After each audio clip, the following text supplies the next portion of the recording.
দেখো, আজকে আমি তোমাদের শব্দ দূষণের পৃষ্ঠা সংখ্যা 64 পড়াবো। আগের দিন 62 এবং 63 পড়িয়েছি। সেখানে দেখো, আগের ভিডিওতে গেলে দেখতে পাবে শব্দ দূষণ কিভাবে হয় এবং শব্দ দূষণ ফলে কি হয় বা গৃহজনিত শব্দ দূষণ, এই দুটো নিয়ে আলোচনা করেছি। বা শব্দ দূষণ কি, আজকের ভিডিওতে কি হবে, শব্দ দূষণের ফলাফল বা শব্দ দূষণ কিভাবে নিয়ন্ত্রণ করা যায় এটাই আমি আলোচনা করব। সেটা পৃষ্ঠা সংখ্যা 64 বার করে, এখানে বেশ কিছু ছবি আঁকা রয়েছে যেটা আমি একটু পরে আলোচনা করছি। তো যাই হোক, পৃষ্ঠা সংখ্যা 64 বার করো। সেখান থেকে দেখো প্রধান বিষয়বস্তু, এখানে বিশেষ কিছু তেমন আলোচনা করার নেই। সেখানে দেখো প্রথমেই লেখা রয়েছে যে শব্দ দূষণের ফলে কি হয়। আগের দিন আমরা শব্দ দূষণ কি কি কারণ হয় সেটা জানলাম, দেখলাম যে কলকারখানা, গাড়ির আওয়াজ, এছাড়া বিভিন্ন ছবি যে আঁকা ছিল সেখানে কি ছিল, যে জলপ্রপাত, অঙ্গুরুদ্গম, এগুলোর ফলে নানান ধরনের কি হয়, উচ্চ স্বরে যে আওয়াজ, গান বাজনা, সেগুলোর থেকে শব্দ দূষণ হয়ে থাকে। তাহলে আজকে আছে শব্দ দূষণের ফলে কি হয়, বা সেটার মতনই একই প্রশ্ন, শব্দ দূষণের স্থায়ী প্রভাবগুলি লেখো। তাহলে শব্দ দূষণের স্থায়ী প্রভাব কাদের উপর প্রভাব পড়ে, মানুষের উপর। অন্যান্য পশু প্রাণী বাদ দিয়ে এখানে আমরা মানুষের কথাই তুলে ধরবো। তাহলে শব্দ দূষণের স্থায়ী প্রভাবগুলি কি হবে, 3 মার্কসের প্রশ্ন। মানুষের কি হয়, এক নাগারে কাজ করতে পারে না, ক্লান্তি আসে, বিরক্তি হয়, একঘেয়ামি আসে। এছাড়া শব্দ দূষণের ফলে কি হয়, শব্দ দূষণের ফলে মানুষের নানান ধরনের রোগ হয়। রোগগুলো যেমন কি, স্থায়ীর মধ্যে কি স্থায়ী প্রভাব, অর্থাৎ যেটা বরাবর থাকে। দেখো পৃষ্ঠা সংখ্যা 64-তে গেলেও তোমরা দেখতে পাবে যে উচ্চ রক্তচাপ, অনিদ্রা, হৃৎপিণ্ডের রোগ, চোখের সমস্যা, স্নায়ু দুর্বলতা, হজমের সমস্যা হয়ে থাকে। অর্থাৎ এগুলো স্থায়ী প্রভাবের মধ্যে পড়ছে। কি কি বললাম, উচ্চ রক্তচাপ, অনিদ্রা, হৃৎপিণ্ডের রোগ, এগুলো হয়ে থাকে।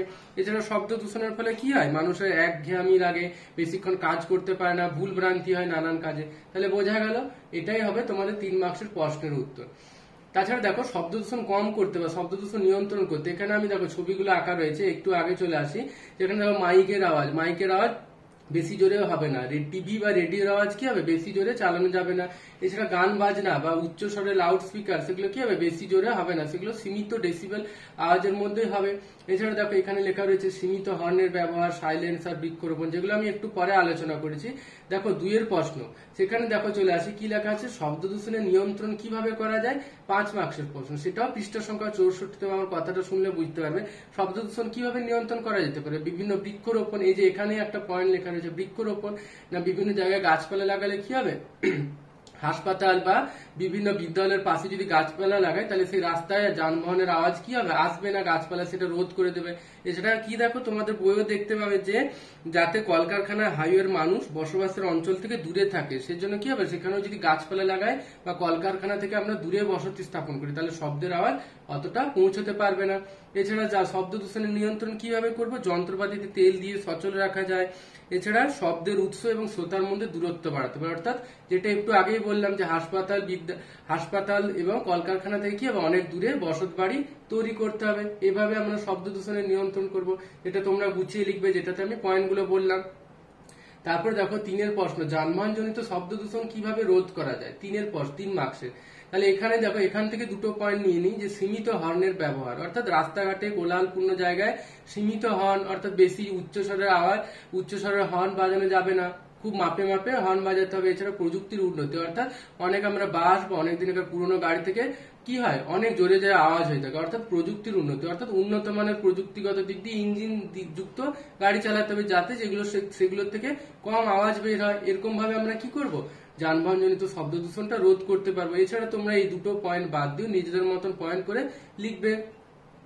এরপরে দেখো ডেসিবেল মিটার কি, 4-এর প্রশ্ন, ডেসিবেল মিটার কি, না যে যন্ত্রের সাহায্যে শব্দের তীব্রতা মাপা হয় তাকে ডেসিবেল মিটার বলা হয়। আগের ভিডিওতে ডেসিবেল কি বলা হয়েছে, শব্দের তীব্রতা মাপার একক হচ্ছে ডেসিবেল। তো যাই হোক, শব্দ দূষণ নিয়ন্ত্রণে তোমার ভূমিকা কি, 5 মার্কস, এটা হোমওয়ার্ক। এখানে দেখো তোমরা নিজেরা করবে, আমি 2-3টে পয়েন্ট বলে দিচ্ছি। শব্দ দূষণ নিয়ন্ত্রণে আমার কি ভূমিকা হতে পারে। শব্দ দূষণ নিয়ন্ত্রণে আমি বিভিন্ন জায়গায় বন্ধু বান্ধবকে নিয়ে আমি বিদ্যালয় বা স্কুলে বৃক্ষরোপণ করার কথা বলবো। কেননা কি হয়, বৃক্ষের পাতা বা গাছপালা কি হয়, শব্দটাকে অত জোরে আসতে দেয় না। এছাড়া আমি কি বলবো, বাড়িতে টিভি, রেডিও, বয়স্ক লোকেরা বা আমাদের বাবা মারা যদি জোরে জোরে বাজায়, সেগুলোকে কি করব, সীমিত আওয়াজে বাজাতে বলবো। বেশি জোরে ঘরে চিৎকার করতে বা কথাবার্তা বলতে বন্ধ করব। এছাড়া আমরা নিজেরা গান বাজনা সীমিত আওয়াজের মধ্যে করব। বাড়িতে কোনো কি হয়, জল তোলার পাম্প, এছাড়া যে অনেক দিন আগের পুরোনো যে ফ্যান রয়েছে, সেগুলোতে কি করবো, তেল দিয়ে আমরা সচল রাখার কথা বলতে পারি। তাহলে এরকম ভাবে আমরা আমাদের ভূমিকা কিভাবে পালন করবো, এইভাবেই পালন করবো যে শব্দ দূষণটাকে আমরা নানান ভাবে কাজে লাগিয়ে, শব্দ দূষণের নিয়ন্ত্রণটাকে আমরা নানান ভাবে কাজে লাগিয়ে নানান পদ্ধতিতে কি করব, নিয়ন্ত্রণ করব। তো যাই হোক, আজকে তোমাদের পৃষ্ঠা সংখ্যা 64তে শব্দ দূষণের নিয়ন্ত্রণ এবং শব্দ দূষণের কি কি ফলে হয় সেগুলো আমি আলোচনা করলাম। তোমরা পৃষ্ঠা সংখ্যা 64 এবং আমার ভিডিওটা শুনলেই বুঝতে পারবে। আজকের ক্লাস এখানে থাকলো, শব্দ দূষণ চ্যাপ্টার আজকে শেষ। এখানে পরের ক্লাসে অন্য কিছু চ্যাপ্টারে আলোচনা হবে।